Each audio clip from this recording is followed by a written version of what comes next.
Good morning, dear students. Today I am going to explain the numericals of 2C exercise. This exercise contains only proof of the three equations of motion and only numericals. In class 8, you were having only few numericals.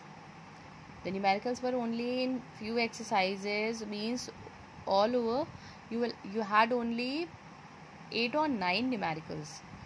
But in this class, when you see your book, then almost in every chapter, in every unit, you have numericals. Then you think that it will be very difficult because you think that maths is difficult. But actually it is not difficult. When you practice it, then there is no need to learn, or there is no need to keep the answers, big answers in your mind. When you learn the concept, then easily you can solve at any time. When you understand the concept in first unit, then there will be no in the final exam it will not require any revision. Simply if you understand the concept, you know the formulas, then directly without any revision from first to final unit you can solve it. So whenever you solve the numericals, then try to, or whenever you see the videos of the explanation of the chapters, and try to understand the concepts, whatever concept is explained. Here I am going to explain the numerical of 2C exercise. It has 15 numericals, but I am not going to explain it in bookish language, or I am just trying to make it easy, or I am going to explain, or I am trying to give some shortcuts by which you can easily solve it. Okay, so whenever you solve the numerical, the first thing, you write all the formulas or all the equation of that exercise before solving the numericals. Here we will apply the three equation of motion. The first is V is equals to U plus AT. Second is S is equals to UT plus half AT square. And the third is V square is equals to U square plus 2AS. Okay. This is the relation between V, U, A and T. Here we have the relation S, U, T, A.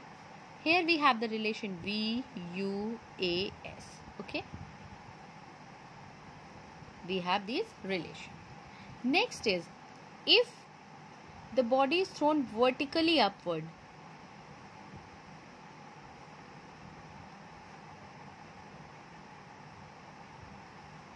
if the body is thrown vertically upward, then the acceleration will be negative. The next is, if the body is thrown vertically upward, then acceleration will be negative. Or when the body is thrown vertically upward, or when it falls, in case of retardation also, the acceleration will be negative. If the body is thrown vertically upward or when it falls, then for vertically and for fall, in place of acceleration we will have gravity. For vertically upward, it will be minus G. For fall, it will be plus G. Okay. Next is, if the body starts from rest,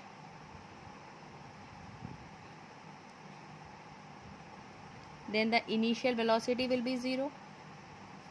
U is the initial velocity.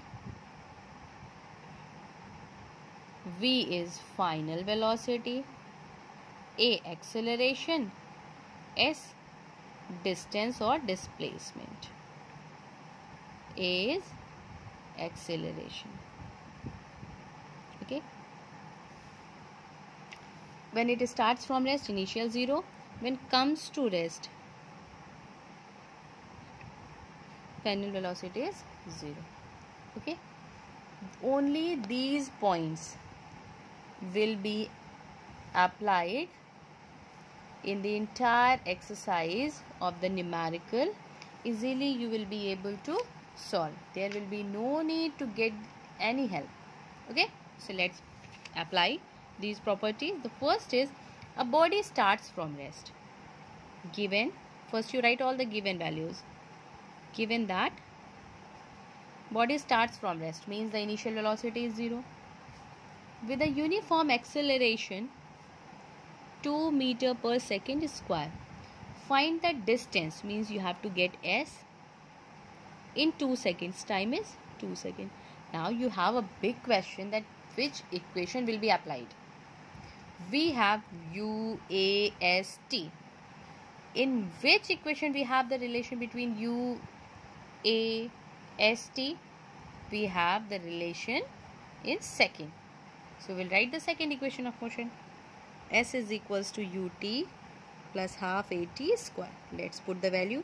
U is 0, so ut is 0. S is equals to half. In place of a we have 2, in place of t 2 square. It will be cancelled out. We have 4 meter. Easily you can solve. Let's have some more numericals. I'm going to explain fourth. Okay. In fourth we have the 2 parts. Because of that I'm going to explain the fourth. Given that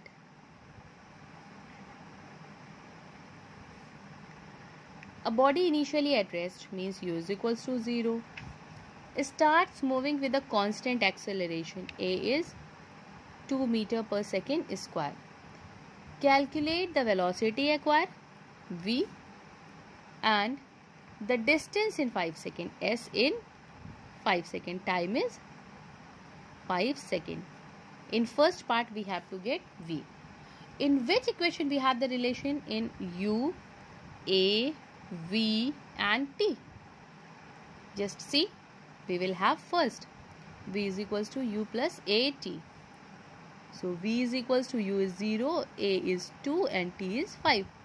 It will be 10 meter per second. This is the first part. Now for the second, we have to get s. In which equation we have the relation? In s, t, a, u.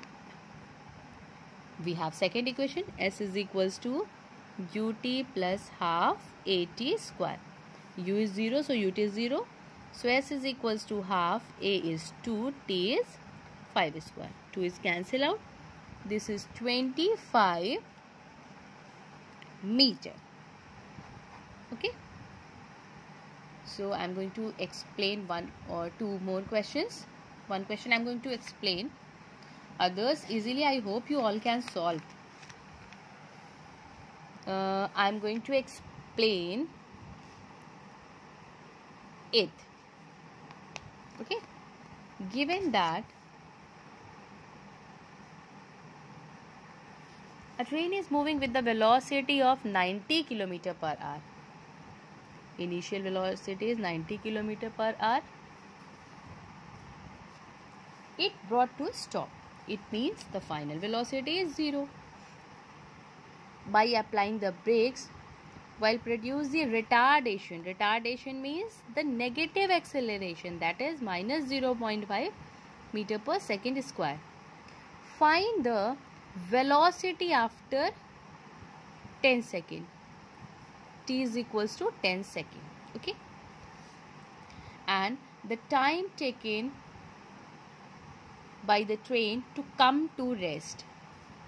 Okay. So one by one we will solve. I am going to solve the I'm going to get the final velocity after 10 seconds. Okay. A train is moving with the velocity 90 km per hour and brought to a stop by applying the brakes, which produces a retardation of 0.5 meter per second square. Okay. Here it is in meter per second, it is in seconds. So first of all we will convert this meter per second into kilometer per hour into meter per second by multiplying by 5 by 18. This is 25 meter per second. Okay. So let's begin. We have the relation in v, t, a and u. Don't say this v. This is for the final. U, a, v, t. We have the first equation, v is equals to u plus at. In place of u we have 25, a is minus 0.5 and t is 10. So when we simplify, it is 25 plus minus minus, this is 5 by subtracting 20 meter per second. This is the first part. Okay. Now the second part is the time taken by the train to comes to stop. It means now the final velocity is 0. Initial is 25. We have to, and acceleration is minus 0.05 meter per second square. We have to get the time. So relation between u, v, a and t. Again we have the same relation. V is equals to u for retardation minus at. Okay. V is 0, u is 25 and minus a is 0.5 and the time you have to get. So it is 25 is equals to 0.5 t. So t is equals to 25 by 0.5. This is 50. It is 50 seconds. The time will be 50 seconds. So I hope you all have understood. You can solve the question. If you have any queries, then you can ask. Thank you.